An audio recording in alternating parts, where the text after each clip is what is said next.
প্রিয় দর্শক শ্রোতা মন্ডলী, আসসালামু আলাইকুম। কেমন আছেন আপনারা? সবাই আশা করি ভালো আছেন, আমিও ভালো আছি। তবে আজকে যে ভিডিওটি বানাবো, এই যে বিষয়ে কথা বলো সেটা সুস্পষ্ট। পূর্ণতা অপূর্ণতা মানুষের জীবনে থাকবে, তবে আমাদের দেশে কিছু মানুষ আছে সব থেকে পূর্ণতা থাকার পরও কৃতজ্ঞতা স্বীকার করে না মহান সৃষ্টিকর্তার দরবারে। আবার তার বিপরীতে কিছু লোক আছে তিন বেলা ঠিক মতো খেতেও পারে না, কিন্তু তাদের কাছে জিজ্ঞেস করেন যদি তুমি কেমন আছো বা কি করছো, তখন মহান মালিকের দরবারে এমন ভাবে শুকরিয়া আদায় করে যেন তিনি তার জীবনটাকে পূর্ণতায় ভরে রেখেছে।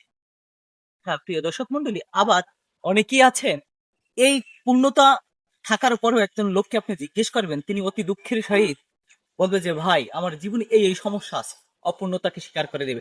পূর্ণতা শুধু এই দেশে গরিব, পূর্ণতা আসে না শুধু এই দেশে গরিব মানুষ ও নিরীহ প্রাণীদের পূর্ণতা আসে না, কিন্তু আরো অপূর্ণতা রয়ে যায় এই দেশের মহাকাব্য গ্রন্থ, কবি ও মহাপুরুষদের।